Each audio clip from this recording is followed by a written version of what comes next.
ಸಮಸ್ತ ಬಂಗಾರಪೇಟೆ ವಿಧಾನಸಭಾ ಕ್ಷೇತ್ರದ ಪುತ್ತೂರು ಹೋಬಳಿ ಒಳಗೊಂಡಂತೆ ಸಮಸ್ತ ಹಾಲು ಒಕ್ಕೂಟದ ಹಾಲು ಉತ್ಪಾದಕ ಸಂಘದ ಅಧ್ಯಕ್ಷರುಗಳು ಕಾರ್ಯದರ್ಶಿಗಳಲ್ಲಿ ಮನವಿ ಮಾಡುವುದೇನೆಂದರೆ, ದಿನಾಂಕ 13/3/2025 ಕೋಚಿಮಲ್ನ ಕೋಲಾರ ಹಾಲು ಒಕ್ಕೂಟದ ವತಿಯಿಂದ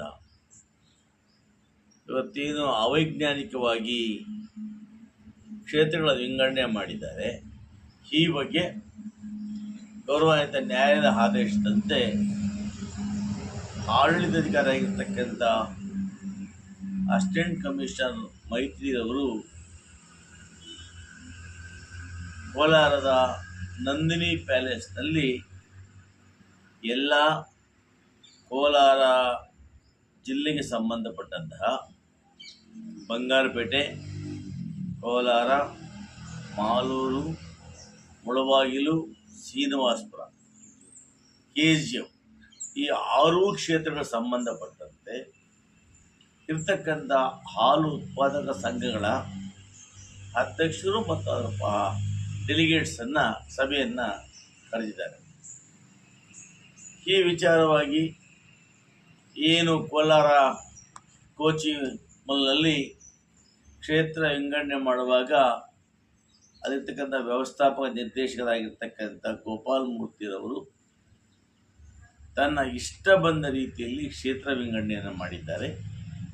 ಈ ಬಗ್ಗೆ ಪ್ರಶ್ನಿಸಿ ನ್ಯಾಯಾಲಯದಲ್ಲಿ ಮನವಿ ಮಾಡಲಾಗಿ ಇವತ್ತು ನ್ಯಾಯಾಲಯ ಆದೇಶ ಕೊಟ್ಟಿದೆ. GBM ಅಂದರೆ ಸಾಮಾನ್ಯ ಸಭೆಯನ್ನು ಮಾಡಿ ಆ ಸಭೆಯಲ್ಲಿ ತೀರ್ಮಾನ ಮಾಡಿದ ನಂತರ ಚುನಾವಣೆ ಮಾಡಬೇಕು ಅಂತ ಆದೇಶ ಕೊಟ್ಟಿದೆ. ಈ ದಿಸೆಯಲ್ಲಿ ಇವತ್ತು ಕೋಲಾರದಲ್ಲಿ 13ನೇ ತಾರೀಕು ಸಭೆ ಕರೆಯಲಾಗಿದ್ದು, ದಯಮಾಡಿ ಬಂಗಾರಪೇಟೆ ವಿಧಾನಸಭಾ ಕ್ಷೇತ್ರಕ್ಕೆ ಒಳಪಟ್ಟಂತಹ ಪುತ್ತೂರು ಹೋಬಳಿ ಒಳಗೊಂಡಂತೆ ನನ್ನ ವಿಧಾನಸಭಾ ಕ್ಷೇತ್ರದಲ್ಲಿ 124 ಹಾಲು ಉತ್ಪಾದಕ ಸಂಘಗಳಿದ್ದು,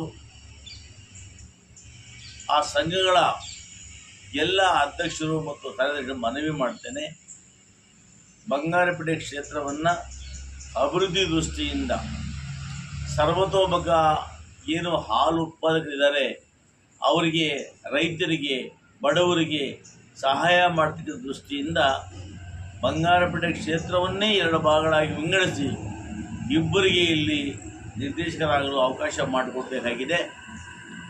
ಆ ನಿಟ್ಟಿನಲ್ಲಿ ನಾವೆಲ್ಲ ಕೂಡ ದಯಮಾಡಿ ಬಂಗಾರಪೇಟೆ ತಾಲೂಕಿನ ಅಂದರೆ ಬಂಗಾರಪೇಟೆ ವಿಧಾನಸಭಾ ಕ್ಷೇತ್ರದ ಪರವಾಗಿ ನಿಂತು ಬಂಗಾರಪೇಟೆ ವಿಧಾನಸಭಾ ಕ್ಷೇತ್ರವನ್ನು ಮಾತ್ರ 2 ಕ್ಷೇತ್ರಗಳನ್ನಾಗಿ ವಿಂಗಡಣೆ ಮಾಡಿ ಇಬ್ಬರು ನಿರ್ದೇಶಕರಾಗಲು ಅವಕಾಶ ಮಾಡಿಕೊಟ್ಟು ಆ ಮೂಲಕ ರೈತರಿಗೆ, ಬಡವರಿಗೆ ಇವತ್ತೇನು ಅನ್ಯಾಯ ಆಗಿದೆ ಆ ಅನ್ಯಾಯಗಳನ್ನು ಸರಿಪಡಿಸಲಿಕ್ಕೆ ತಾವೆಲ್ಲ ಕೂಡ ಸಹಾಯ ಮಾಡಬೇಕು ಅಂತೇಳಿ ನಾನು ಬಂಗಾರಪೇಟೆ ಜನತೆಯ ಪರವಾಗಿ ತಮ್ಮಲ್ಲಿ ಮನವಿ ಮಾಡಿದ್ದೇನೆ.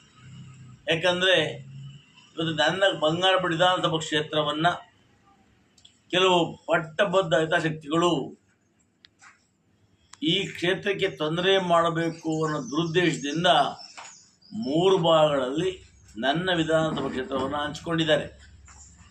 ಒಂದು ಕಡೆ ಪುತ್ತೂರು ಹೋಬಳಿ ಕಿತ್ಕೊಂಡಿದ್ದಾರೆ ಕೋಲಾರಕ್ಕೆ, ಇನ್ನೊಂದು ಕಡೆ KGF ಕ್ಷೇತ್ರ ಕಿತ್ಕೊಂಡಿದ್ದಾರೆ. ಹೀಗಾಗಿ ನನ್ನ ವಿಧಾನಸಭಾ ಕ್ಷೇತ್ರವನ್ನು ತಲೆ ಒಬ್ಬರು ಕಾಲೊಬ್ಬರು ಕಿತ್ಕೊಂಡಿದ್ದಾರೆ, ನನಗೆ ಬರೀ ಹೊಟ್ಟೆ ಮಾತ್ರ ಉಳಿಸಿದ್ದಾರೆ. ಹೀಗಾಗಿ ಹಂಗಾಗುವುದು ಬೇಡ. ವಿಧಾನಸಭಾ ಕ್ಷೇತ್ರ ಸಂಪೂರ್ಣವಾಗಿ ಬಂಗಾರಪೇಟೆಯಲ್ಲಿ ಉಳಿಯಲಿ ಅನ್ನೋ ದೃಷ್ಟಿಯಿಂದ ತಾವು ಹಾಲು ಉತ್ಪಾದಕ ಸಂಘದ ಎಲ್ಲ ಅಧ್ಯಕ್ಷರುಗಳು, ಡೆಲಿಗೇಟ್ಸ್ ಬರ್ತಕ್ಕಂಥವರು ತಾವು ದಯಮಾಡಿ ಬಂಗಾರಪೇಟೆ ತಾಲೂಕು ಕ್ಷೇತ್ರವನ್ನು ಉಳಿಸುವ ಸಲುವಾಗಿ ಪ್ರೋತ್ಸಾಹವನ್ನು ಕೊಟ್ಟು ಬೆಂಬಲವನ್ನು ಕೊಡಬೇಕು ಅಂತೇಳಿ ತಮ್ಮಲ್ಲಿ ಈ ಮೂಲಕ ಮನವಿಯನ್ನು ಮಾಡ್ತೇನೆ.